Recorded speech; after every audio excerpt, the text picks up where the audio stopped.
इस वीडियो के माध्यम से जान लीजिए कि पदयात्रा जो होने वाली है 7 नवंबर से 16 नवंबर तक, वो कहां कहां कब कब जाएगी, कहां पहुंचेगी और आप कहां पर पहुंचने का अपना विचार बना रहे। यह पदयात्रा हिंदुओं की एकता के लिए, सनातन की एकता के लिए वैचारिक यात्रा है, वैचारिक क्रांति है। देश की सबसे बड़ी क्रांति होने जा रही है 2.0। मतलब हम अपने जीवन की दूसरी पदयात्रा प्रारंभ करेंगे 7 नवंबर को। 7 नवंबर वही दिन है जिस दिन धर्म सम्राट स्वामी करपात्री जी पर गोलियां चलाई गई थी। यह शायद लगभग 1966 की पुरानी बात है। अब ये 2025 की नई बात है कि वही तिथि दिल्ली में फिर से दोहराई जाएगी 7 नवंबर को। 7 नवंबर को कात्यायनी माता मंदिर दिल्ली में छतरपुर में प्रातः काल 9:30-10 बजे पदयात्रा प्रारंभ होगी और यह पदयात्रा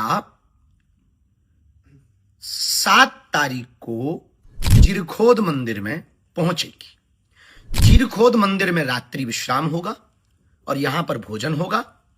इसके बाद 8 तारीख को प्रातःकाल राष्ट्रगान और हनुमान चालीसा करके फिर पदयात्रा प्रारंभ होगी। 7 तारीख को जब पदयात्रा प्रारंभ होगी तो राष्ट्रगान होगा, हनुमान चालीसा का पाठ होगा, 2 ध्वज चलेंगे, एक आगे धर्म ध्वज होगा, एक पीछे धर्म ध्वज होगा। पदयात्रियों से प्रार्थना है उस धर्म ध्वज को लांघ कर आगे नहीं जाना है, उसी के अंतर्गत रहना है ताकि यह अनुष्ठानमय, हमारा अध्यात्ममय यात्रा का स्वरूप बना रहे। इस पदयात्रा में अखंड महामंत्र का कीर्तन होगा। इस पदयात्रा में गौ माता भी साथ में चलेगी, साधु संतों का कमंडल चलेगा और बागेश्वर धाम का सुंदरकांड और बागेश्वर धाम का मंडल चलेगा। तो रात्रि काल विश्राम में 7 तारीख को हम जीरखोद मंदिर में करेंगे, यहां भजन कीर्तन करेंगे। सुबह हो जाएगी 8 तारीख को जब प्रातः काल हनुमान चालीसा और राष्ट्रगान के साथ यात्रा प्रारंभ होगी तो दोपहर में 12 बजे हम पहुंचेंगे मेडिकल कॉलेज के पास। वहां पर मेडिकल कॉलेज के पास में चलित भोजन होगा, दोपहर का भोजन होगा और फिर 7 किलोमीटर चलेंगे और रात्रि विश्राम करेंगे दशहरा मैदान फरीदाबाद में।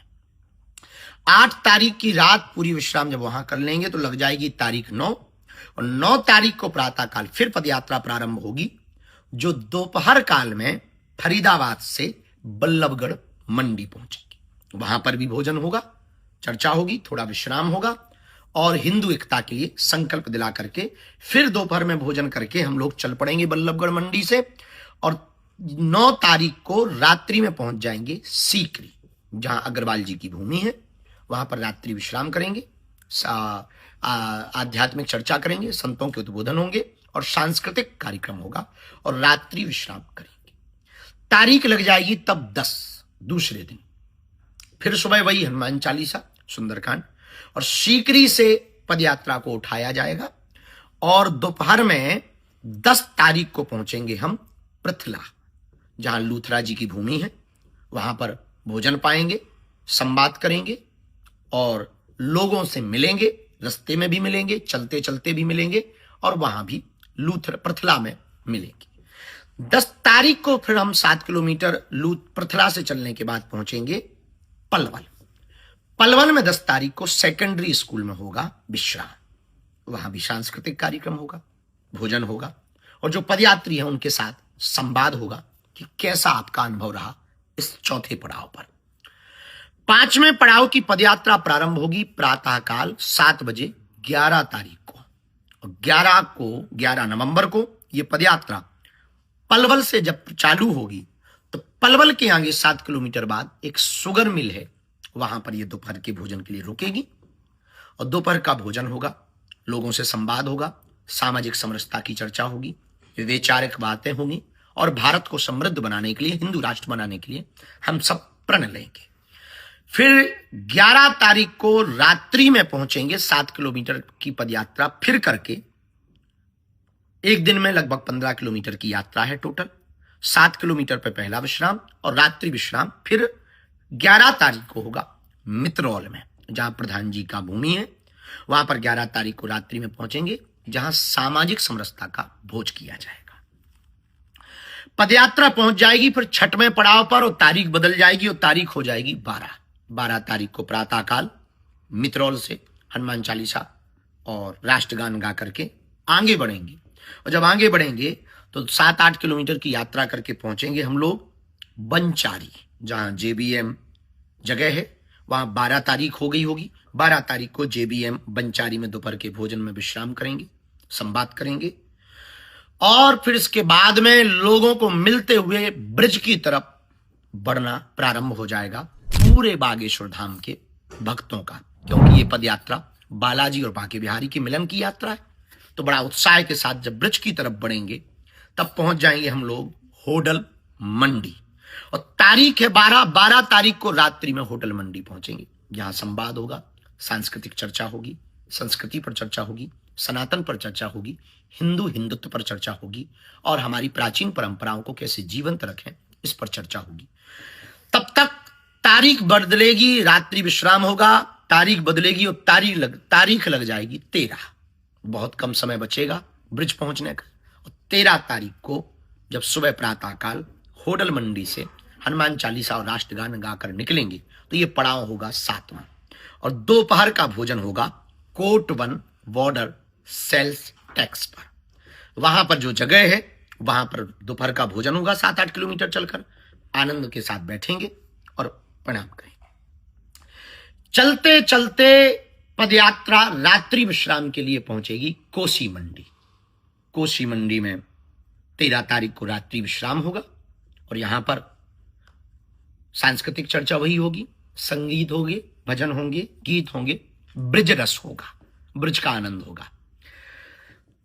पदयात्रा विश्राम करेगी 13 तारीख को कोसी मंडी में और तारीख बदलेगी, तारीख लगेगी 14 और पड़ाव होगा 8वां।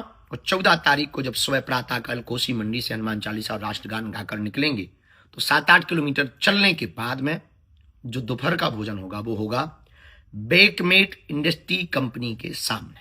वहां पर भोजन होगा, वहां पर संवाद होगा, सामाजिक समरसता की चर्चा होगी और फिर यहां से प्रण लेकर के फिर बढ़ जाएंगे 7-8 किलोमीटर और रात्रि विश्राम 14 तारीख को करेंगे गुप्ता रेजिडेंसी में। वहां पर रुक करके फिर वहां के लोकल क्षेत्रीय लोगों से चर्चा करेंगे, संतों से चर्चा करेंगे, महंतों से चर्चा करेंगे, उनका आशीर्वाद लेंगे और विश्राम करेंगे। 14 तारीख को विश्राम करते ही तारीख बदल जाएगी, तारीख लग जाएगी 15 नवंबर। तो 15 नवंबर को 9वां पड़ाव होगा, फिर एक दिन मात्र शेष रह जाएगा। उत्साह और उल्लास चरम पर होगा बांके बिहारी से मिलन का और बालाजी से मिलवाने का। 9 तारीख को 9वें पड़ाव को 15 नवंबर को दोपहर का भोजन जो किया जाएगा सुबह चलने के बाद गुप्ता रेजिडेंसी से यादव हरियाणा ढाबा के पास में दोपहर का भोजन होगा। वहां रुकेंगे 15 तारीख को और वहां पर संवाद करेंगे, ब्रिजवासियों का आशीर्वाद लेंगे, ब्रिज के सभी माताओं का आशीर्वाद लेंगे, ब्रिज रज को मस्तक पर लगाते हुए रात्रि विश्राम करेंगे राधा गोविंद जी मंदिर में। वहां पर रात्रि विश्राम होगा, ठाकुर जी के दर्शन होंगे, ठाकुर जी के तरह तरह की लीलाओं का मधुर गायन होगा, संवाद होगा। रुका नहीं है, रात्रि विश्राम करेंगे, रुकेंगे। इसके बाद फिर वो दिन आ जाएगा जब हम सब अपने जीवन की 2.0 की यानी जीवन की दूसरी पदयात्रा को विराम देने का समय होगा। वो दिन आएगा जब बालाजी और बांके बिहारी के मिलन का समय आएगा। वो दिन होगा जो पदयात्री 10 दिन से नई नई यादें तरोताजा करके लोगों से मिलकर, हिलकर, मिलकर, चल करके जब हम लोग नई नई कहानियां को गढ़ पाएंगे, समझ पाएंगे, जान पाएंगे और भारत के लिए कुछ कर पाएंगे। और फिर यहां से विदा होने का समय होगा, अपने अपने घरों की वापसी। कोई ट्रेनों से जाता दिखाई पड़ेगा, कोई बसों से जाता दिखाई पड़ेगा, तो कोई उत्साह लेकर जाता दिखाई पड़ेगा, तो कोई बांके बिहारी से बिछड़न का विरह लेकर के जाता दिखाई पड़ेगा। और तारीख बदलेगी, 15 से होगी 16 और 16 नवंबर को वो दिन अभूतपूर्व होगा। राधा गोविंद जी के मंदिर से चलकर 7-8 किलोमीटर दूर 4 धाम छठी करा में भोजन होगा, प्रसाद होगा और फिर इसके बाद में यहां से बांके बिहारी के चरणों में जाकर के यात्रा विश्राम करेगी और यात्रा बालाजी की यात्रा बांके बिहारी के चरणों में मिल जाएगी और जीवन का, भारत का एक दूसरा अध्याय गढ़ जाएगा। सनातन संस्कृति का एक नया अध्याय लिख जाएगा। हिंदू डरपोक नहीं है, हिंदू डरा हुआ नहीं है, हिंदू एक है, हिंदू संगठित है, हिंदू जागा हुआ है, हिंदू अब भागने वाला नहीं है, हिंदू अब जाग चुका है। ये नया अध्याय इतिहास के पन्नों पर 16 तारीख को लिख जाएगा। आप कहां पहुंच रहे हो अपने देश के लिए, राष्ट्र के लिए, सनातन के लिए, हिंदुत्व के लिए? बना लो अपना मूड, कर लो तैयारी 7 नवंबर से 16 नवंबर तक।